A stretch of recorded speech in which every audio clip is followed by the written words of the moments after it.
Hey everyone, welcome to the video. This is a revisit to Project Lucille. This is my CB750 Nighthawk Custom. It's based on Daryl Dixons' CB750 from The Walking Dead. After rewatching the show back in late 2019, in seasons 5 and 6, Daryl acquires himself a custom build CB750. After looking at some information online, it's clear that I could definitely give it a go and make one of these myself. I could have gone the full replica approach, but that's just not me. I like to put my own spin on things and give it my own touches.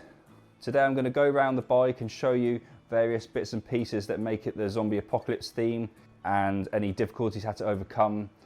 After doing my research online, in the UK we don't have the 750 Nighthawk, we just have the 750. There's not much difference between the US spec. One of the main differences is the rear brake. The ones in the UK are disc with caliper and hydraulic, whereas the one in the US is a mechanically operated brake, drum brake. I could have just bought a used CB750 and modified it myself. That's what they did with the Daryl bikes. However, I was sticking to a budget, and I like to do things the hard way. So I bought a CB750 chassis on eBay. The same seller had a rear wheel and a swing arm and a few things like the brake lever. So one of my first jobs when I got the bike was to cut off the rear end here. It extended about another 1.5 feet long, and I welded on a frame loop here. This was actually new to me. I've never welded before. So I bought a cheap welder online, did some practice, bought the loop, and I made it happen. It's very strong. It turned out a lot better than I hoped. I even took my girlfriend on the back of it for the first year. You wouldn't think so, bearing in mind how small the seat is, and we're both not the smallest of people. But it was a lot of fun, and I'm keen to get back out in the summer and take it to some events. So once I had the rear end welded on, I needed to add a few more brackets and mounting points, such as the tank and the seat, before I could send it off to powder coating. I sent off the rear wheel, the swing arm, and a few other bits. So when the chassis and all the bits and pieces came out from the powder coater, I could then start to mock up the bike. I put the front and rear wheels on with Continental TKC 80 tyres. These are a very good tyre. They're quite grippy considering they're full knobblies. I've had them on my DTs, you might have seen in my previous videos. They are a very good sticky tyre, and they do last quite a fair amount of time considering they are knobblies. To progress in the project, I needed to get myself an engine, of course. This is a CBX750, late import 2007 Japanese one. It is a CBX750. They have the hydraulic clutch. You can see there's no clutch arm here. It was actually quite a good buy. I managed to get it, only had 7,000 miles on the clock, which is very low. The engines are known to be bulletproof, but a lower mileage is obviously better. Unfortunately, it didn't come with a starter motor. I had to source one. I got myself a manufacturer refurbished one. They are quite a pricey item, so if you are buying an engine, try and get one with the starter motor. Okay, suspension. This is in fact the Yamaha R1 front end. It's not the original front end. And when I say front end, it includes the wheel, the calipers, the bottom yoke. It's not got the original stem. You do need to buy an adapter stem. So back in 2020, you may remember things took a little bit longer to happen. I sourced this engine online, and one of the hardest parts was obviously taking the engine in by myself and then fitting it into the chassis. In hindsight, what I should have done, I should have laid the bike and the engine on its side, bolted the engine into the bike, and then lifted it up. Of course, me being me, I had to do things the hard way, and I had to lift it up and juggle it into the chassis by myself. The next step was to get on with the electrics. Bearing in mind, I bought an electric loom from another seller. I bought the engine from another seller yet again. I bought the chassis from another seller, the exhaust from another seller. Everything was from different sellers, which makes it a pure Frankenstein bike. However, you have no guarantee that things are going to be compatible and work in the end. I bought this loom. I actually bought 2 looms in the end because they were cheap enough. Luckily enough, the first one I went with was suitable. I'm not an auto electrician. I'd say electrics is one of my least favourite things to do and mess around with. But to keep things simple, I routed it around the chassis where it needed to go.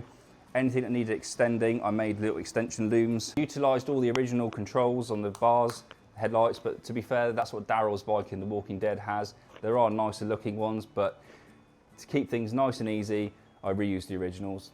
So when you're building a bike from scratch, it is always like, is it going to work? Is it going to run?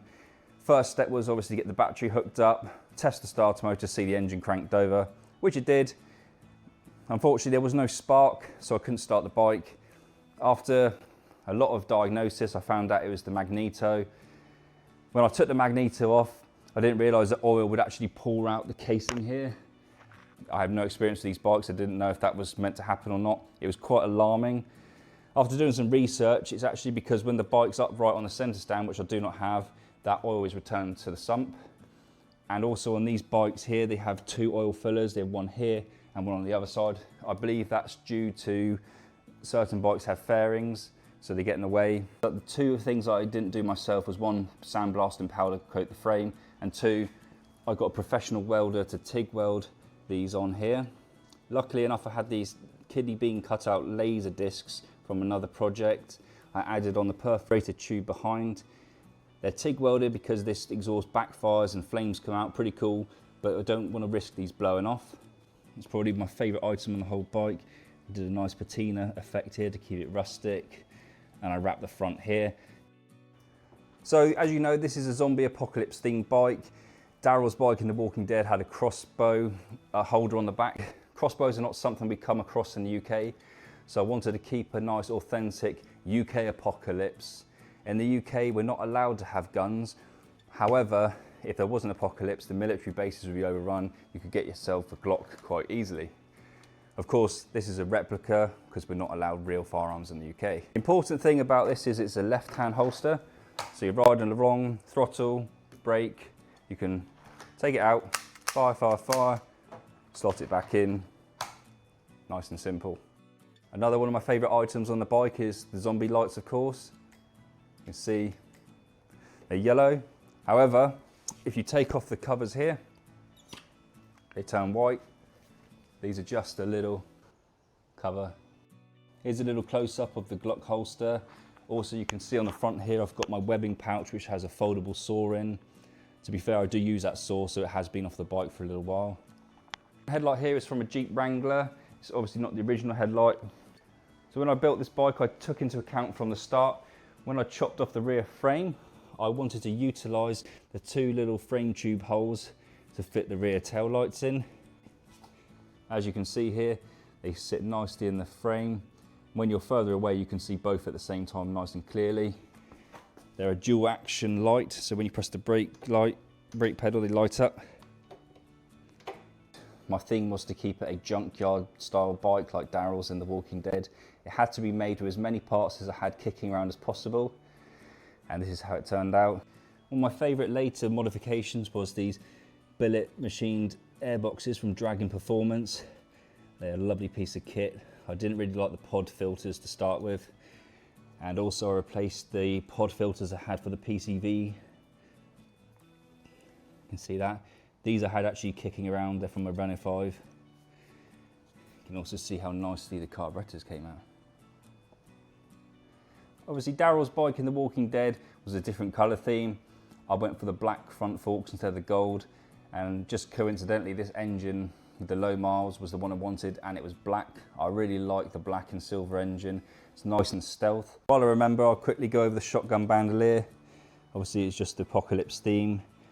It goes really nicely with the bike, funnily enough. I haven't seen anyone else do this, to be fair. It was a unique idea of my own. You can also see my bar end is also a shotgun cartridge. So this bike just features a few other little bits and pieces to finish off. It has a first aid kit in here. Had this old case laying around, roughed it up, burnt it with a flamethrower and stuck it on the bike. The other side here you would have seen I've got a fuel can. That's primarily because the tank is actually quite small. There is no fuel light and the reserve is not very big. It comes in handy, and it also suits the theme of the bike. I'm going to go through the rear shovel fender in a minute. This is totally removable and functional. I'm not going to take it off right now because it's a little bit fiddly to get it back in, but let me show you up close. Obviously you can see Negan's Lucille bat on there, which is the nod to The Walking Dead. See, it mounts underneath and you can remove it. Just one more thing I want to add in case anyone else has this issue. When I first built the bike, I took it out for some rides and it was fantastic. I did some rides to check the fueling. However, it wouldn't rev out. It just felt like it was holding back. I'm not sure if it was a faulty CDI. I found one on AliExpress. it was a sports, or listed as a sports one, whether or not that's true. Put it on the bike and it goes like stink now. Absolutely no problem. So whether it was faulty, or perhaps in the UK we have them restricted for people with A2 licenses, I'm not too sure. I recommend that CDI to anyone. So here's a couple of fun facts about the build. I actually started this in the beginning of 2020, as everyone remembers. This was actually started just before all that happened. I don't want to talk about it too much. It did slow down the build. However, I did think I was going to take a little bit more time because there was one problem. I didn't have a big bike license. Now in the UK, it's actually quite a bit of a mission to get a full bike license, quite a lot of money. So after I built it, I had to wait a long time till I could actually book a test because of all the COVID nonsense. Eventually, when I did ride it, that's when the fun began. It does get a lot of look and attention everywhere I go. People always say, well, what's that? And then people who know The Walking Dead can always say, well, that's Daryl's bike. And yeah, it is, but it isn't. And I'm happy with that. Another fact is, I had no experience with this bike, this engine, the electrics. I'd never actually done a project quite like this. I did it all by myself, the hard way of course. I could have just bought a bike and modified it, but no, I did the hard way. Fact is, this bike was hired for a commercial in the UK. It was quite funny. I was sitting in a cinema one day looking up at the big screen and some RoboCop character type rides into an East End pub. I'll protect you, young man. You pay per month, they don't care. Done. I had no idea really what I was doing. Just every day I took it a step at a time. Had to think a few steps ahead so I didn't get stuck and bored.